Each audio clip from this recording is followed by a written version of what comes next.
working to connect a region of over 600 cultural bridges between our lands.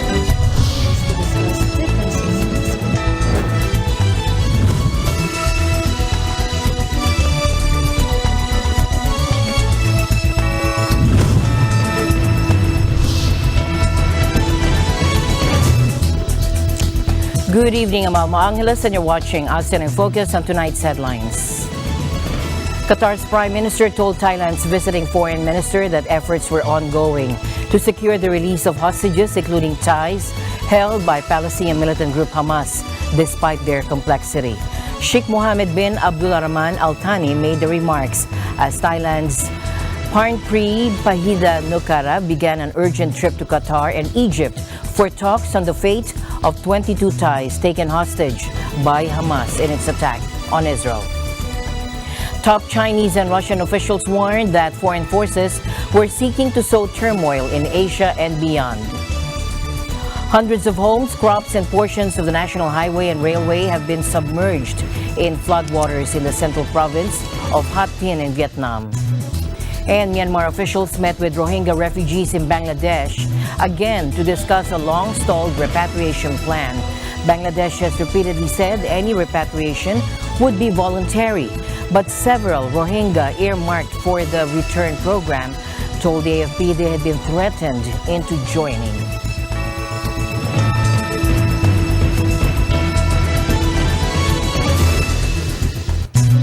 First in our news, Qatar's Prime Minister told Thailand's visiting foreign minister that efforts were ongoing to secure the release of hostages, including Thais held by Palestinian militant group Hamas, despite their complexity. Sheikh Mohammed bin Abdulrahman Al Thani made the remarks as Thailand's Parn Pri Pahida Nukara began an urgent trip to Qatar and Egypt for talks on the fate of 22 Thais taken hostage by Hamas in its attack on Israel. Of the more than 230 hostages Israel says are being held in Gaza, 22 are Thai nationals, the foreign ministry in Bangkok has said. Sheikh Mohammed, who also serves as Qatar's foreign minister, noted his country's continued efforts to mediate the release of prisoners despite the complexity of these efforts during his meeting with Parn Pri. This was due, he said, to the escalation of airstrikes and the ground incursion of Israeli forces into the Gaza Strip, according to the Qatari Foreign Ministry. About 30,000 Thais had been working in Israel, many in the agricultural sector, when the conflict erupted. At least 32 Thais have been killed in the conflict and 19 wounded, according to the ministry. Thai Prime Minister Srettha Thavisin said his government was working hard to get the Thai hostages home. He also said the government would provide financial help for Thais wanting to return home from Israel. Meanwhile, UN Humanitarian said Gaza has become a graveyard for children, with thousands now killed under Israeli bombardment, while more than 1 million face dire shortages of essentials and a lifetime of trauma ahead. In Gaza, threats to children go beyond the bombs and mortars, according to UNICEF spokesperson James Elder, telling reporters in Geneva, stressing the risk of infant deaths due to water shortages and decades of trauma for the survivors. Here he is reiterating calls for an immediate humanitarian ceasefire. The numbers are appalling. Reportedly now more than 3,450 children have been killed. Staggeringly, this number rises significantly every single day. Gaza has become a graveyard for children. It's a living hell for everyone else. On average, 420 children in Gaza have been reportedly killed or injured every day. 420. Obviously, a ceasefire, if we had a ceasefire for 72 hours, that would mean 1,000 children don't have to bear the brunt of mortars or shelling. That would mean 1,000 children in 72 hours would be safe again. And that to us, to UNICEF, is all a ceasefire means. It simply means we would keep innocent children safe. The more than 1 million children of Gaza have a critical water crisis. Gaza's water production now, its capacity is at 5% of its daily output. So child deaths to dehydration, particularly infant deaths to dehydration, are a growing threat. We have 130 premature infants that are dependent on incubators, of which 61% approximately are in the north. These require what, again? Electricity to keep them alive. We have 50,000 pregnant women with an average of 180 plus births a day. We have 350,000 people with non-communicable diseases. That's diabetes, heart diseases, cancer, others. 1,000 patients in need of kidney dialysis. Fuel is not just a luxury commodity for fancy cars to drive around. It's vital for the water supply. It's vital for the ambulances. It's vital for the hospitals to operate, and many other instances to make the life in Gaza a little bit lighter in that ongoing humanitarian catastrophe. Regardless of the actions of one side, so for example, using hospitals for military purposes, the other side must comply with international humanitarian rules on the conduct of hostilities. And that, as I said, does extend special protection to medical units, which must be protected and respected at all times. Where medical units lose their special protection as a result of being used outside their humanitarian function to commit arms acts harmful to the enemy, and where a warning for the harmful use to cease has gone unheeded, still, any attack must comply with the principles of precautions in attack and proportionality. Some of these buildings where people are sheltering, many families crammed together, are coming under attack and are being bombed.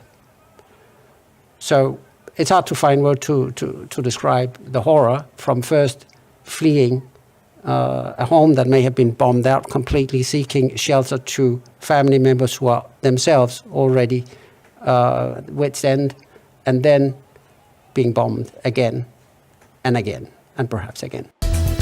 And before we move on to our next story, I'd like to show you a greeting from our Israeli Bureau to our beloved INC Executive Minister, Brother Eduardo Manalo. Despite the dangers they face there, they've done their best to create this greeting. Let's watch it.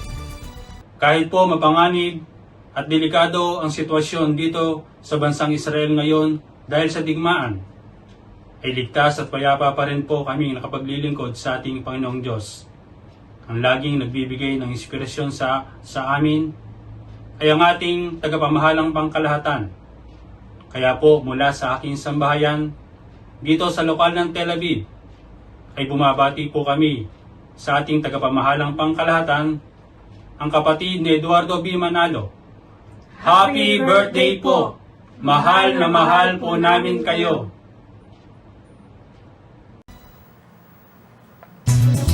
Singapore Prime Minister Lee Hsien Loong has been asked about what third countries and Asian countries can do to help lower competition between China and the U.S. Plus, the issue of Taiwan, especially when it comes to Taiwan. Prime Minister Lee said that third countries and Asian countries can help by working together to promote trade and investment, plus more. He also said that it's important to maintain peace and stability in the region. Let's listen in. What I suggested we should do in Asia will be helpful, and that is third countries may be lined up close to America or closer to China, but you want to do business with China, and you do want to maintain stable and constructive relations with China. And we can do that, which doesn't only depend on the third country, but also depends on China's part. Then I think you have a less tense situation. China doesn't feel the whole world is ganging up against them, which I don't think is true, but I think there's a perspective in China. And America knows that it's got issues to deal with between it and China, and it's got friends who will join it when you have to deal with particular problems, trade issues or whatever. But that this is a bilateral problem, and you're not having a global coalition line up against somebody whom you consider to be on the wrong side. I think that's one very important part of it. I think the other significant thing which depends on attitudes of the countries in the world is Taiwan. Because One China is the basis on which nearly every country in the world recognizes the PRC and has informal, unofficial relations with Taiwan. And I think that has to remain the fundamental basis on which the relationships are maintained and the status quo is justified. If we start thinking of Taiwan like as an analogy, as an analog of Ukraine, a member of the United Nations, which is Ukraine, an independent, sovereign country, and one which therefore deserves to be defended because it's on the good side and the others are on the wrong side, China is on the wrong side, I think you are changing a very fundamental basis of the international understanding, and it will have very dangerous consequences. And if countries can make that very clear, I think that is helpful. Sometimes it's not so clear, and especially with a new generation and with the media, it becomes not a question of one China, but a question of democracy versus autocracy. And I think going that way is dangerous. Malaysian Prime Minister Anwar Ibrahim and Singapore Prime Minister Lee Hsien Loong discussed a range of bilateral ties, including the water supply issue between Johor and Singapore, energy cooperation, and maritime boundary delimitation.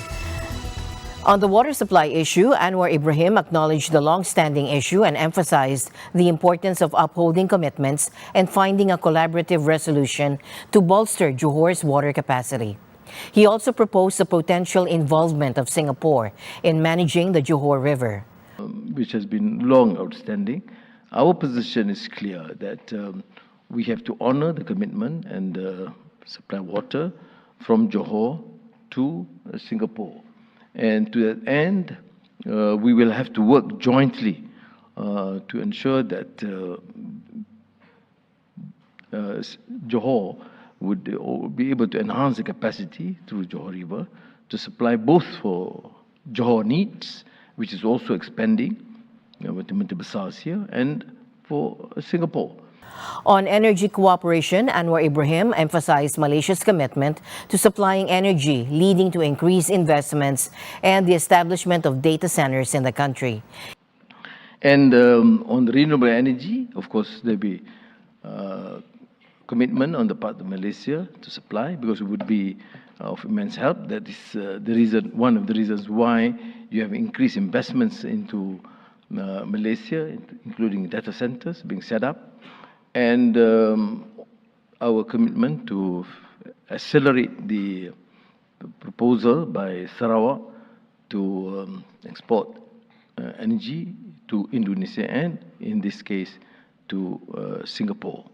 On the matter of maritime boundary delimitation, Mr. Ibrahim emphasized Malaysia's stance on immediate discussions, particularly with the involvement of attorneys general from both sides, aiming for a mutually beneficial resolution, highlighting the strong bond between the two countries. And on Batu Putih maritime boundary delimitation, I've suggested, although we discussed in Nanning about this 12-month period to try and resolve, but our position is that both AGs in particular should then conduct the discussions immediately to try and resolve, because I think Malaysia and Singapore, Prime Minister, should probably, it's a showcase how two great friends can try and resolve in a win-win situation. Prime Minister Lee Hsien Loong expressed the desire for expediency in resolving bilateral issues, considering the national context and overall bilateral cooperation. He also emphasized the importance of building trust and working together to tackle these problems now. During the Prime Minister's introductory visit in January, we signed 2 framework agreements, one on the digital economy and one on the green economy. And we will build on this promising start to pursue further win-win cooperation. Within ASEAN, Singapore and Malaysia are working closely to strengthen regional collaboration and the centrality of ASEAN, especially in the emerging areas of digital and green economies. Bilaterally, we have a full agenda of cooperation. We intend to jointly develop a Johor-Singapore Special Economic Zone, which is a substantial and promising project, which will enhance the cross-border flow of goods and people and strengthen the business ecosystem. In other news tonight, top Chinese and Russian officials warned that foreign forces were seeking to sow turmoil in Asia and beyond. The officials were speaking at the opening of the Changshan Forum, an international defense conference in Beijing. The conference is seen as China's answer to Singapore's Shangri-La dialogue and is attended by representatives from 90 countries. Chinese military official Zhang Wuxia blamed unnamed countries for the turmoil, while Russian Defense Minister Sergei Shoigu warned that Washington was seeking to provoke instability in Asia. 然而，个别国家唯恐天下不乱，蓄意制造动荡，插手地区事务，干涉别国内政，策动颜色革命，手伸向哪里，哪里就不得安宁。 Острый кризис в Европе, Запад стремится распространить конфликтный потенциал на Азиатско-Тихоокеанский регион, причем непосредственная вовлеченность в противостояние государств, обладающих ядерным арсеналом, кратно умножает стратегические риски. 3 people were injured when a ceiling collapsed at Mega Rise Mall in Petaling Jaya on Saturday afternoon during strong winds and heavy rain. A video of the collapse went viral on social media. Mall management says the 3 people have received medical attention and that the affected areas are closed until further notice. The mall is conducting a comprehensive structural assessment and implementing necessary repairs and reinforcements. Hundreds of homes, crops, and portions of the National Highway and Railway have been submerged in floodwaters in the central province of Ha Tin. Access to several communities have been cut off, and the police and military have been mobilized to rescue people from high-risk areas. In northern Cao Bang province, a man was killed when a large tree fell onto his house in heavy rain. Vietnam is frequently lashed by harsh weather in the rainy season between June and November. Natural disasters, including floods and landslides, have left 136 people dead or missing in the country since the beginning of the year. Scientists have warned that extreme weather events globally are becoming more intense and frequent due to climate change. Myanmar officials met with Rohingya refugees in Bangladesh to discuss a long-stalled repatriation plan. The refugees who fled a violent crackdown by the Myanmar military in 2017 have been living in overcrowded and dangerous camps in Bangladesh ever since. Myanmar plans to take back around 3,000 refugees by December, but many Rohingya are reluctant to return without guarantees of safety and citizenship. Rohingya community leaders have long said they would only return if they were granted citizenship and resettled in their own land. The Rohingya are widely viewed in Myanmar as interlopers from Bangladesh, despite roots in the country stretching back centuries. A repatriation plan agreed in 2017 failed to make significant headway, partly over concerns that the Rohingya would not be safe if they returned. Progress ground to a complete halt during the COVID pandemic and after the military overthrow of Myanmar's civilian government in 2021. Bangladesh has repeatedly said any repatriation would be voluntary, but several Rohingya earmarked for the return program told the AFP they had been threatened into joining.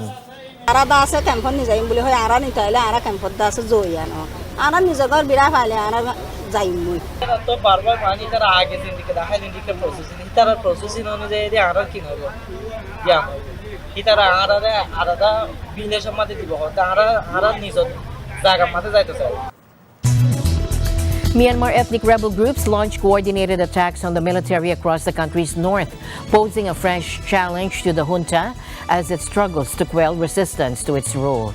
The rebels, who include the Tang National Liberation Army, the Arakan Army, and the Myanmar National Democratic Alliance Army, attacked 12 towns or settlements in Shan State.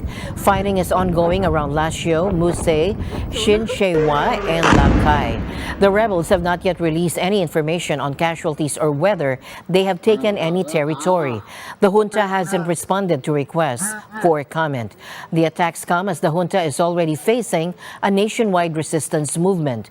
Earlier this month, nearly 30 people were killed in a strike on a camp for displaced people in neighboring Kachin State.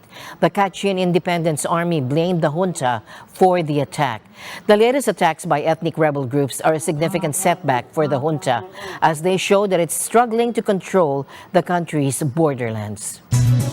Now, Australia became ASEAN's first dialogue partner in 1974 through major ASEAN-led arrangements such as the East Asia Summit, ASEAN Regional Forum, ASEAN Defense Ministers Meeting Plus. We collaborate closely on the region's security, trade, and economic agenda. Now to an update, bushfires raged across eastern Australia overnight, destroying homes and forcing evacuations. Helicopters and water-bombing aircraft are assessing the damage and battling the blazes, which have been fanned by hot and dry winds. More than 50 homes have been destroyed in Queensland, and firefighters are working to protect the northern New South Wales town of Tenterfield, which is surrounded by a ring of dangerous bushfires. Some towns are now able to focus on relief and recovery, but authorities warn that some bushfires are still very volatile and somewhat unstable. So today we've had again over 80 bushfires across Queensland. But in saying that, as you've heard from the Premier, we've also had over 1,000 firefighters. That's boots on ground, volunteers from the Rural Fire Service, supported by the State Emergency Service, supported by the fire rescue staff, and all the other emergency services, which is an enormous effort. That includes aircraft. We've got over 40 aircraft. Rain forecast over the weekend is expected to help douse some of the fires. Our focus in the next 24 to 48 hours is really watching these storms as they come through. Last time we got some storms come through, we got approximately 10 new fires from those lightnings, so we'll be up early checking for any new fires associated with the storms. It's probably another 2 days before we get some sort of reprieve, because we'll see some of these conditions, windy conditions that we've had today, move into central Queensland. Australia is facing its most intense bushfire season since 2019 to 2020, when a series of out-of-control infernos raged across the eastern seaboard. Papua New Guinea hosted this year's World Indigenous Business Forum in Port Moresby, putting the spotlight on 500 local businesses. This year's WIBF is particularly significant as it comes at a time when Indigenous businesses are facing a number of challenges, including the pandemic and the global economic slowdown. However, the forum is also a testament to the resilience and ingenuity of Indigenous entrepreneurs. Echo Orteleza Quinola reports. It is Papua New Guinea's pride and joy to host the 14th World Indigenous Business Forum. Speakers from different countries talked about connecting and sharing with and inspiring other people when it comes to the business world. Those of us that have been involved in the World Indigenous Business Forum, the experiences that we've had, it's really a passion that we have, and knowing that this exists throughout the world in many other countries, especially where there are Indigenous people located. Indigenous people are always at the bottom of the list. And so we want to try to help change that and turn that around. What's important is an assessment of the overall economic situation and understanding what creates a solid, sustainable economy for the people of the country are the Indigenous and small business owners, those entrepreneurs. They're the ones that take risks, and they're the ones that take risks on our own people. The 3-day global event was held at the APEC House in Port Moresby, organized by Minister Richard Maru, Vice Minister Kesi Sawa, and the National Capital District Governor Poes Sparkop, together with the Active City Development Program team. and we're a country that is open to investors to come. One of the first impact of this program is that we will be able to convince many indigenous businesses of the world to come and invest in Papua New Guinea, either directly or through joint venture. All in all, we are looking for more trade, investment, creation of more jobs, and the development of our economy and our country as a result of investment in hosting such a well event. After this forum, we'll be going down to Australia for the PNG Mining and Petroleum Conference. On behalf of our country, I extend a warm welcome to our distinguished international delegates to this remarkable CEO of Boston, where the communities of 1,000 tribes is in one amazing city.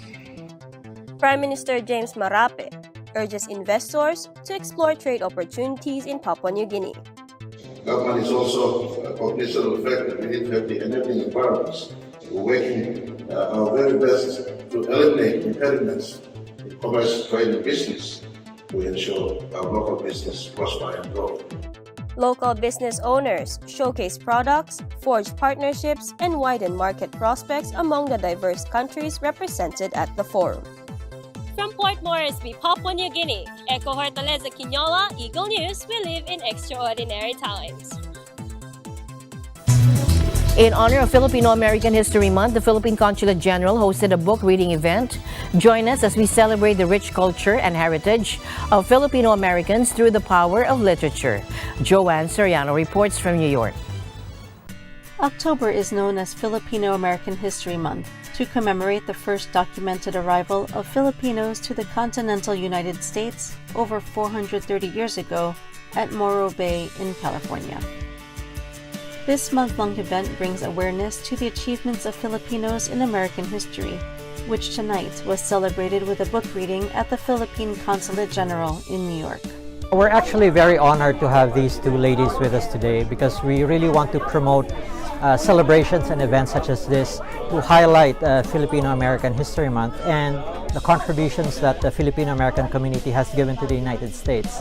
Phoebe Andes read from her book From Sweet Potatoes to French Fries, A Filipino Nurse's Odyssey, where she reflects on her childhood in the mountains of the Philippines during World War II, to becoming a nurse and eventually advocacy for Philippine nurses in the U.S. As the founder and second president of the Philippine Nurses Association of America, we asked her how she feels to be part of this important piece of history. Very happy, very proud that I was one of those who started an organization that now has become one of the most dynamic Philippine association in United States. Catherine Serrano, a filmmaker and partner in a production company, is the author of the children's book Kalayaan, Filipina War Heroines During World War II. I actually wrote this book for my younger self. I didn't really know a lot about our history and culture, being first gen. So I really wanted to learn more about our history, and as I found the women that contributed to World War II, I was like, oh, this is amazing. I wanted to make sure that the reader can see themselves in our stories, to know that, you know, they are also a part of history. Joanne Soriano, New York, New York, Eagle News. We live in extraordinary times. As my usual habit, I'd like to end the day on a positive note. Let's encourage and build each other up so that no one is left behind. And that's it for tonight's broadcast. I'm Alma Angeles. Stay in the news because we live in extraordinary times. Good night.